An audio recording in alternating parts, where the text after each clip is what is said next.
আমি কত কলো যে পৃথিৱীখন আগুৱাই যোৱা নাই প্ৰত্যেকবিলাক কাম কাজ প্ৰত্যেকবোৰ বস্তু পৃথিৱীখনৰ আগুৱাই গৈছে তাৰ লগে লগে পৃথিৱীখনত থকা মানুহবিলাকো সদায় আগুৱাই যাবলৈ চেষ্টা কৰিছে কাৰণ সকলোৱে সেই স্মাৰ্ট শব্দটোৰ লগে লগে দৌৰিবলৈ এক যেন প্ৰতিযোগিতামূলক পৰিৱেশৰ সৃষ্টি হৈছে সকলো যেন প্ৰতিযোগিতাত নামি পৰিছে আজি কিজানি বা কৰবাত পিছ পৰি ৰৈ যায় কোনোবা আৰু সেই ভাগদৌৰৰ কাৰণে সকলো দৌৰা আৰম্ভ কৰি দিছে সকলোৱে দৌৰি আছে নিজৰ নিজৰ কামত সকলোৱে দৌৰি আছে প্ৰত্যেকই নিজৰ নিজৰ কামত দৌৰি আছে মুঠতে ভাগদৌৰ আৰু কিছু সালসলনি আগৰ আৰু এতিয়াৰ মাজত কিছু সালসলনি আগতেও মানুহে ভাগদৌৰ কৰিছিলে আগতেও মানুহে দৌৰিছিলে আগতেও মানুহে প্ৰতিযোগিতা কৰিছিলে এতিয়াও মানুহে প্ৰতিযোগিতা কৰিছে এতিয়াও মানুহে ভাগদৌৰ কৰিছে আৰু আগৰ আৰু এতিয়াৰ মাজত কিছুমান কিন্তু ব্যৱধান আছে আগতে যেতিয়া মানুহে ভাগদৌৰৰ কাৰণে কিবা এটা পাবৰ কাৰণে কোনোবা কামৰ কাৰণে যেতিয়া ঘৰৰ পৰা প্ৰথমতে ওলাই গৈছিলে তেতিয়া প্ৰথমে নিজৰ পিতৃ আৰু মাতৃক প্ৰণাম কৰি সেৱা কৰি ঘৰৰ পৰা ওলাই যোৱা কামটো কৰিছিলে কিন্তু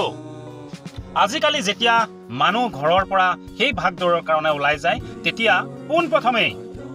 ঘৰৰ সেই ইলেক্ট্ৰিচিটি বোৰ্ডখনত চাৰ্জত লাগি থকা নিজৰ যি স্মাৰ্টফোন সেই ফোনটো প্ৰথমে মনোনিৱেশ কৰে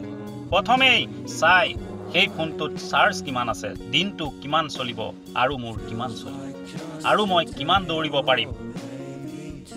পাৰ্থক্য আহিছে সেয়াই হৈছে হাল আৰু সলনি আগৰ আৰু এতিয়াৰ মাজত কিছু হাল সলনি অৱশ্যে আমি সকলোৰে কথা ক'বলৈ বিচৰা নাই যিসকল মানুহে এতিয়াৰ ভাগদৌৰত তেনেকুৱা কাম কৰি আছে সেই সকল মানুহৰ কথাহে আমি ক'ব বিচাৰিছোঁ সকলো মানুহ ঘৰৰ পৰা ওলাই গৈছে সকলোৱে ভাগদৌৰ কৰি আছে সকলোৰে যেন এক প্ৰতিযোগিতাত নামিছে বহুতক দেখা পাওঁ বহুতৰ মাজত পৃথিৱীখনত যি স্মাৰ্ট শব্দ এই শব্দটোৰ লগে লগে সকলোৱে যেন এক প্ৰতিযোগিতাত নামি গৈছে সকলোৱে যেন এক ভাগদৌৰত নামি গৈছে কিন্তু এইখিনিতে আমি এটা কথা সেই সকল মানুহক সকীয়াই দিব বিচাৰিছোঁ সেই সকল মানুহক অনুকিয়াই দিব বিচাৰিছোঁ যিসকল মানুহে আগৰ ভাগদৌৰ আৰু এতিয়াৰ ভাগদৌৰৰ মাজত পাৰ্থক্য আনিছে বা কিছু সাল সলনি ঘটাইছে সেইসকলক কৈছোঁ এদিন এইখন পৃথিৱীত সকলো বস্তুৱে আপোনাক এৰি থৈ কিন্তু গুচি যাব পাৰে আপোনাৰ যি স্মাৰ্ট শব্দটোৰ লগে লগে যি স্মাৰ্টফোন সেই ফোনটোৱেও কেতিয়াবা আপোনাক এৰি থৈ গুচি যাব পাৰে বহু সম্পদে আমাক আগতেও এনেকৈ এৰি থৈ গুচি গৈছে আগতে পিচিও আছিলে আগতে গ্ৰামোফোন আছিলে আগতে বহুত কিছুমান এনেকুৱা ধৰণৰ বস্তু আছিলে যিবিলাক সম্পদ আজি আমাৰ মাজত নোহোৱা হৈ গৈছে আৰু তেনেকুৱা কিছুমান সম্পদেই হৈছে আজিৰ সেই স্মাৰ্টফোনটো গতিকে এই স্মাৰ্টফোনটো যদি কেতিয়াবা আপোনাক এৰি থৈ গুচি যায়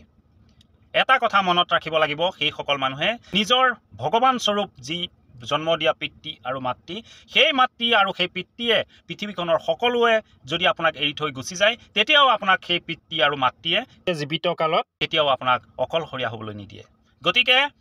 স্মাৰ্টফোনটোৰ চাৰ্জ কিমান আছে সেইটো চোৱাৰ আগতেই প্ৰথমতে কিন্তু নিজৰ পিতৃ মাতৃক সেৱা প্ৰণাম কৰি ঘৰৰ পৰা ওলাই যোৱা কামটো আকৌ আৰম্ভ কৰক এয়াই আজি আমাৰ ক'বলগীয়া আছিলে এয়াই আজি আমাৰ আপোনাক অনুকিয়াই দিব লগা আছিলে এয়াই আমি দেখুৱাই দিব লগা আছিলে অন্য এটা ভিডিঅ'ত পুনৰ লগ হ'ম যদি ভাল পালে এটা লাইক কৰিব জয় আই অসম